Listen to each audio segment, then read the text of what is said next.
मुद्देबाज देश की बातों और पब्लिक डिमांड की ओर से आप तमाम भारतवासियों को फिर से एक बार प्रणय का प्रणाम।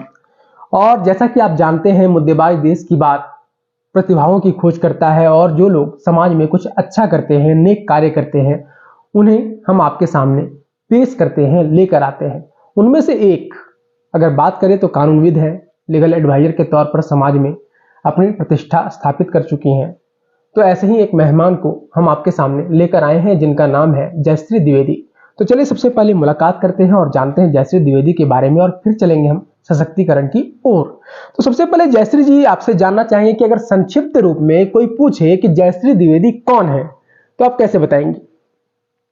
जयश्री द्विवेदी जो है वो संघर्ष से निकली हुई महिला है और अपना परिचय जब जन्म लेता है इंसान तो अपने माता पिता का नाम तो पाता ही है, लेकिन जब क्रमशः बढ़ता है आगे जीवन में तो उसका अपना जो व्यक्तित्व निखरता है जब वो संघर्ष से लड़ करके और अपना जगह बना पाता है।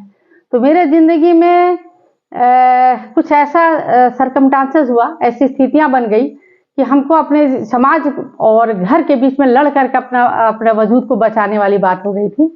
और वहीं से मेरा सशक्तिकरण जो बोलता है कि आपको सशक्त कैसे होना है, वो प्रक्रिया वहीं से स्टार्ट होती है। जब आपके पास कोई आफत आता है या आपके ऊपर कोई विपदा आती है तब अपने आप को स्थापित करने के लिए वो जगह को हमको बनाना पड़ता है, दिखाना भी पड़ता है कि नहीं आप लाचार या अबला, नारी से जुड़ा हो पहले से कहानी है, अबला है ये।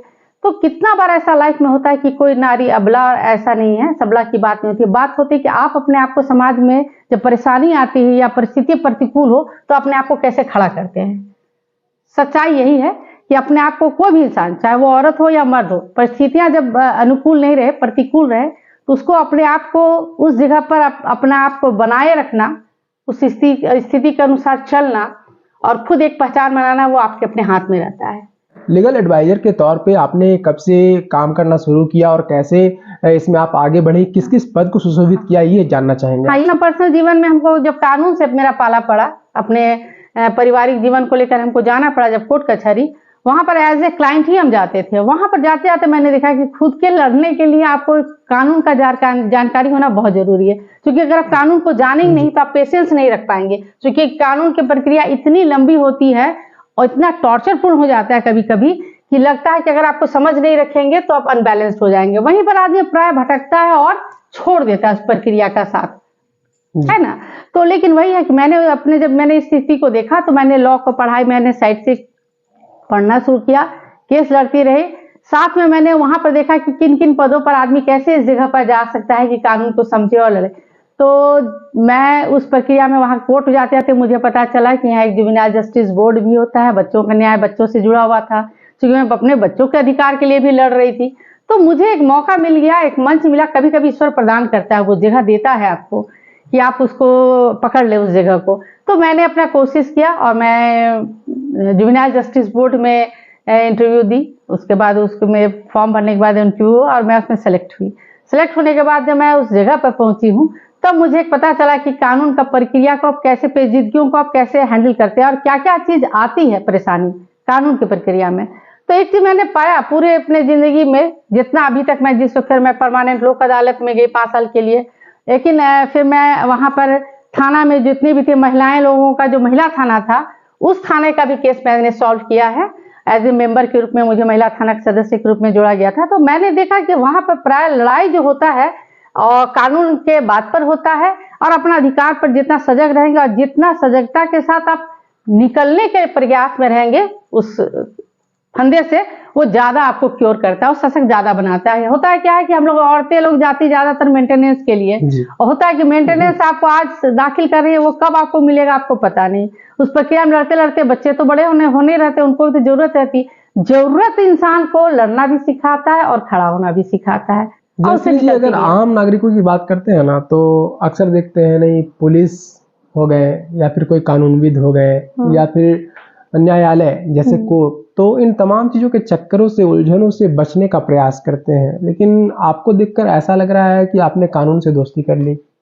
नहीं, कानून से आप दोस्ती नहीं करें। देखिए, आप तो ऐसा जन्म से पहले से 0 आवर से ही जब आप दुनिया में आते नहीं तब से आपका कानून बना हुआ है, और मृत्यु तक, मृत्यु के बाद भी कानून तो हर पग पर है।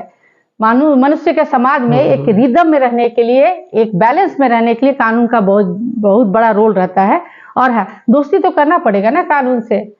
कानून से तो दोस्ती का, अगर हम डिरेल होकर अपना समाज से कटना नहीं चाहते हैं या समाज में अपने आप को स्थापित करना चाहते हैं, कानून मस्ट है उसके लिए। आप कानून से बाहर जाके, कोई दायरे से बाहर जाके कोई काम करेंगे तो अपराध के श्रेणी में भी आ जाता है, और वो समाज का जो है वो संगत का चीज नहीं होता है। तो समाज में रहना है तो कायदे से रहना होगा, कायदा सबसे बड़ी बात होती है।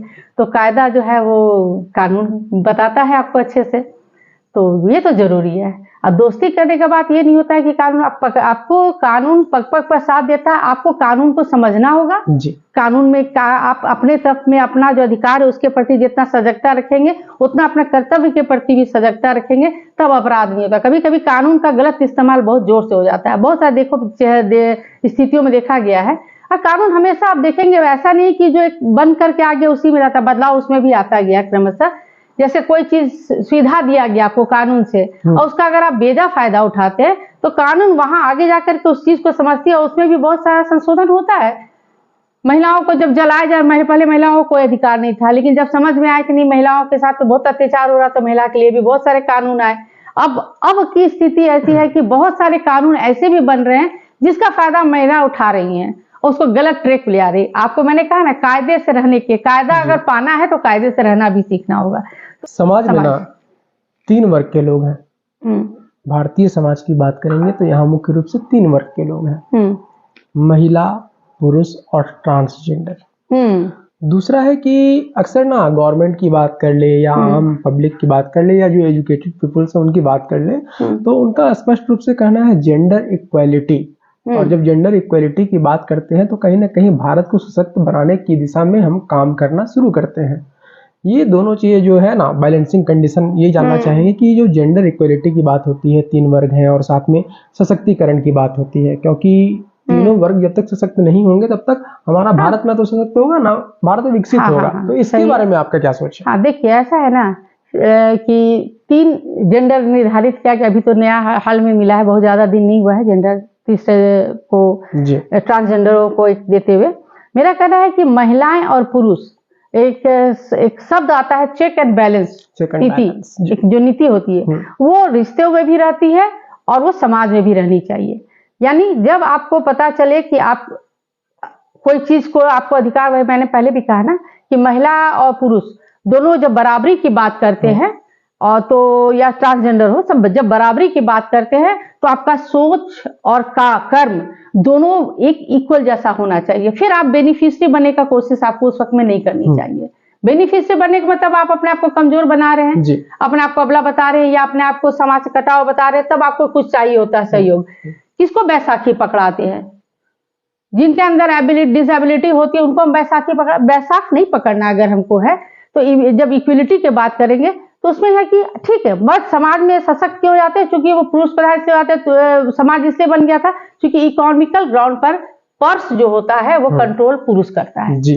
तो ऐसा नहीं कि औरतें नहीं कर सकती, औरतें भी उस दिशा में अगर आगे बढ़े और बराबर इक्वलिटी की बात करते हैं, हाँ पैसा हम भी कमाएंगे, आप भी कमाओ, लेकिन समाज में अपना एक इकाई जब फैमिली के रूप में रहना है तो उसमें इक्वालिटी के बाद जब आती है तो आप इगोइस्टिक मत बनिए। फिर आप ये अपने आप को होता है कि आज कहता है कि महिला अगर काम करने लग गई तो बोल देती है हमारा घर तो मेरा क्षेत्र नहीं है, अब हमको आपके बराबर हम काम कर रहे हैं तो इसलिए घर हमेशा औरत और मर्द दोनों का होता है। इक्वालिटी की बात करते हैं तो वहीं पर चेक एंड बैलेंस रिलेशन का वहां पर बहुत जरूरी आता है। उसी तरह समाज में जो तीसरा वर्ग है उसको भी है कि पहले स्थिति ये था कि जैसे पता चल जाता था कि आपके घर में कोई परिवार में कोई भी एक ट्रांसजेंडर पैदा हो गया तो या तो लोग उसको छिपाने के प्रयास करते थे या उसका समाज आया उसको उठा के ले गया। इधर हम लोगों ने बहुत कोशिश प्रयास किया है, हम कोडरमा क्षेत्र में हम काम करते तो ट्रांसजेंडरों पर भी मैंने काम किया है। 2 बच्चे ऐसे थे एक ही परिवार के जो ट्रांसजेंडर थे और उसके माँ पिताजी बोले हम लोग सक्षम है, हम लोग बच्चे को पढ़ा सकते हैं, सरकार सहयोग कर देगी तो हम लोग बच्चे को बहुत अच्छा करियर दे सकते हैं। यानी समाज से जोड़े रखना। काट देना तो बोले बहुत आसान सा बात है, आप गए कमजोर हुए, आपके अंदर विकलांगता पैदा हुई, आप उसको ठेल दिए किनारे की, और ये चीज समाज से वही बोलता है दूरी पैदा कर देना, फ्रिक्शन पैदा करेगा तो फिर आप कैसे एकजुटता वाली बात कर ही नहीं सकते और एक बराबर वाली बात तो संभव ही नहीं है। हम ना एम्पावरमेंट की बात कर रहे हैं, सशक्तिकरण की बात कर रहे हैं, और अगर खुली आंखों से देखें तो इस भारत ने ना काफी कुछ देखा है। करीब 200 साल तक अंग्रेजों ने राज किया, उसके पहले मुगल शासक आए, कई लोग आए, तो काफी दौर को इस भारत ने देखा, झेला। लेकिन 15 अगस्त 1947 के बाद जब भारत आजाद हुआ, तो आजादी के बाद सशक्तिकरण की दिशा में अगर हम काम करते हैं तो वर्तमान समय में आप किन्हें सशक्त मानते हैं, पुरुष वर्ग को या महिला वर्ग को? देखिए, ऐसे तो जाएंगे बेस में तो महिला ही रहती है, बेस महिला होती है, बिल्कुल, है ना। क्योंकि एक परिवार जो बढ़ता है, ग्रोथ लेता है, महिला उसका सबसे बड़ी आधार होती है। तो निश्चित तौर पर महिलाएं होती है। इसीलिए हम लोग तो कहते भी है, पहले से ही समाज में ये कहावत है कि एक पुरुष शिक्षित होता तो सिर्फ अपने परिवार के लिए होता है या खुद के लिए होता है, लेकिन अगर एक औरत शिक्षित हो, अगर कर दिया जाए उसको ज्ञान, ज्यादातर ये नहीं कहेंगे शिक्षित का शब्द का मतलब होता है ज्ञान, अगर एक महिला को मिलता है, ज्ञानी अगर होती हैं, तो वो लगभग 2 कुल को तारती हैं, है ना। आने वाली पीढ़ी को भी सुधार देंगी। आपका आने वाली पीढ़ी अगर अच्छा बनेगा तो उत्तरोत्तर अच्छा बने, अच्छा चीज आएगा तो बदले में और अच्छा, उससे अच्छा, उससे अच्छा। यानी समाज में अगर आपको चाहिए सशक्तिकरण की बात करते हैं तो पहले तो महिला को ही ज्ञानी बनाकर उनको सशक्त करना पड़ेगा। विकास की अगर बात करेंगे ना, तो हम एक सुशोभित राज्य से आते हैं जिसके निर्माण हुए महज 23 वर्ष हुए हैं। झारखंड प्रदेश कहलाता है और प्रचुर मात्रा में यहाँ खनिज संपदाएं वगैरह है, सब कुछ है। और जाहिर सी बात है कि राज्य के गठन के बाद काफी कुछ बदलाव हुआ। तो महिलाओं के चारित्रिक, आर्थिक या सामाजिक विकास को आप कैसे देखती हैं? देखिए, एक बहुत जनरल सा बात है।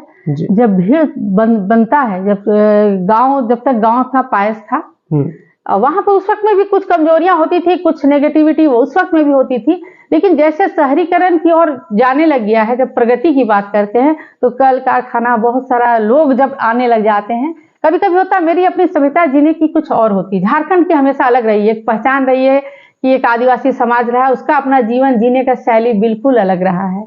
और शहरीकरण में जब वो आया तो बहुत सारी जो शहरीकरण के साथ जो प्रदूषण आता है वो संस्कृति में भी आने लग गया और वो समाज में भी आने लग गया। ये तो दिख जाता है ये चीज। तो वो प्योरिटी खत्म हो जाती है। जब प्योरिटी खत्म हो जाती है तो समाज में वो सारी चीजें आने लग जाती है जो शहरीकरण के साथ आता है ना। अगर हम आज का पूरा एक स्वच्छ वातावरण में रह रहे, एक सिर्फ खेती बाड़ी कर रहे, आज के लिए पारंपरिक तरीके से कर रहे, तो उस वक्त का वातावरण आप देखिए और आज का देखेंगे आप, फैक्ट्री खुल गया या तो सारा धुआं धक्का जो होता है उस वक्त में आपको एक परेशानी दिखेगी। तो कभी कभी हमको ये देखना है कि जो प्रदूषण आ रहा है उसका हम सफाई कैसे करते रहे, समय समय पर उसकी सफाई करनी जरूरी है। यानी इसको कंट्रोल करना, चेक एंड कंट्रोल। मैंने कहा ना, कोई भी समाज के लिए सशक्तिकरण के लिए या उसको ज्यादा सही बनाने के लिए आपको उसको हमेशा चेक करते रहना होगा कि आ रहा है। प्रगति के साथ साथ हम अपने आप को चेक भी करें कि हम कहाँ अनबैलेंस्ड हो रहे हैं। उसको बिना चरित्र को आप बैलेंस किया, आप समाज में बहुत अच्छी बात, अच्छा मैसेज या अच्छा समाज आप बना ही नहीं सकते। आपने लीगल एडवाइजर के रूप में काम किया है और पुलिस ऑफिसर्स के साथ भी काफी समय आपने बिताया है। हम आपसे जानना चाहेंगे कि जो हालात पहले थे महिलाओं को लेकर, कई तरह की चीजें सामने आ रही थी या कई तरह के क्राइम्स हो रहे थे, इसके रोकथाम को लेकर अभी तक गवर्नमेंट ने क्या कुछ किया है और सुरक्षा के दृष्टिकोण से झारखंड या भारत में महिलाएं या बालिकाएं अपने आप को कितना सुरक्षित महसूस कर रही हैं? अब समाज में आपका कानून, बोले मैंने कहा ना, निरंतरता रही है। समाज में बहुत सारे ऐसे कानून बने हैं, बहुत सारी एक व्यवस्था बनी है जो महिलाओं को हेल्प करती है और उसको सशक्त भी करती है। जिसमें देखिए, एक एप्लीकेशन ऐसा आया था, हिम्मत एप्लीकेशन आया था, शक्ति ऐप आया, जो महिलाओं को अगर आप परेशानी में है या खतरे में है तो उसके लिए व्यवस्था की गई है। वो उस ऐप के माध्यम से आप तत्काल बगल का थाना में या जो संबंधित अधिकारी उनके पास तक वो मैसेज चला जाता है और वो आपको फिर हेल्प करने के लिए, आप जहां पर हैं उस लोकेशन को ट्रैक करके आपकी मदद आपको पहुंचाई जा सकती है। तो बहुत सारा ऐसा ऐप आ गया आज के तारीख में जो महिलाओं को बिल्कुल इस दिशा की और आर्थिक सबल करने के लिए बहुत सारा स्कीम सरकार ला रही है जो महिलाओं के लिए स्पेशल है और वो दे रही है और कर भी रही है। तो मुझे जैसे कि लगता है इसमें कि ना हो एक जाएगा। चीज आपसे जानना चाहूंगा, मुख्य रूप से 2014 में प्रधानमंत्री नरेंद्र मोदी चुनावी उद्घोष किए थे और जीतने के बाद उन्होंने ना पूरे भारतवर्ष में एक साथ स्वच्छ भारत मिशन चलाया। स्वच्छ भारत मिशन के अंतर्गत शौचालय निर्माण करवाया और शौचालय निर्माण कहीं न कहीं महिलाओं को सुरक्षा प्रदान करने में सशक्त नजर आई। आपका क्या कहना है इस बारे में? एकदम बिल्कुल सही है। पहले होता था, ज्यादातर जो शारीरिक शोषण के जितने किस्से आते थे वो प्रायः होता था कि गांव में शौचालय होता ही नहीं था। लोग रात में, ये तो नेचुरल चीज है, कभी भी लगा आपको रात में बाहर जाना पड़ता तो बहुत सारा हाइजीन का प्रॉब्लम हो जाता था, औरतें बीमार रहती थी तो रात का इंतजार करती थी, दिन में नहीं जा सकती थी। तो ये सारी चीजें, शौचालय तो लोगों को लगा कि ये क्या शब्द है, लेकिन प्रधानमंत्री नरेंद्र मोदी जी ने औरतों को वो सशक्तिकरण में वो इज्जत अफजाई की है कि जिसका शब्दों में बयान नहीं किया जा सकता है। वो ही चीज तो है जो आज जितनी महिलाएं हैं, अगर बहुत ज्यादा अपने आप को ऑनर फील करती हैं या बहुत अपने आप अपनापन जो फील होता है मोदी जी के साथ, शौचालय है बेसिक में जाएंगे तो ऐसा मतलब शौचालय। कह सकते हैं शौचालय बना सुरक्षा का साधन। एकदम बना, एकदम बना। हम बाहर नहीं जा रहे, हम अपने घर पे जा रहे, सुरक्षित है, लोगों की निगाह में है। जो आउटसाइड जाने की वजह से अनहाइजीन वाली बातें जो होती थी वो सारी चीज ठीक हो गया। यानी हम स्वस्थ भी हुए और सशक्त भी हुए, सुरक्षित भी हुए। तो इससे ज्यादा मोदी जी का हम तो सोचते हैं कि बाद में हर इंसान का जन्म लेता है उसका एक मकसद होता होगा, लेकिन औरतों का जीवन का जो एक सार था कि हमको सबसे सशक्त रहना, सुरक्षित रहना, स्वस्थ रहना, इसको मोदी जी ने बिल्कुल दिया है। मुद्देबाज के प्लेटफॉर्म पे ना काफी वो लोग बोले भी हैं कि नहीं, शौचालय को लेकर कुछ हम लोग अलग सा एक कार्यक्रम करेंगे। ठीक है, तो अगर आपको उसमें एज ए मेंटर बुलाया जाए तो क्या आप आएंगी, वैसा कार्यक्रम करना चाहेंगे? बिल्कुल बिल्कुल आएंगे, क्योंकि हमको यही तो बताना है कि जो शौचालय शब्द है बहुत सारी प्रक्रिया सोच की है। शौचालय शब्द तो दिया गया है लेकिन वहीं से सारा स्थिति चलता है। और वही मैंने कहा ना, महिलाओं को क्या चीज चाहिए, सबसे पहले समाज में सुरक्षा चाहिए, स्वस्थ होना चाहिए महिलाओं को, और स्वस्थ महिला, सुरक्षित महिला सशक्त होगी ही होगी। इतने सारे कार्यक्रम आ रहे हैं गवर्नमेंट के कि जो उसको सशक्त बनाती है।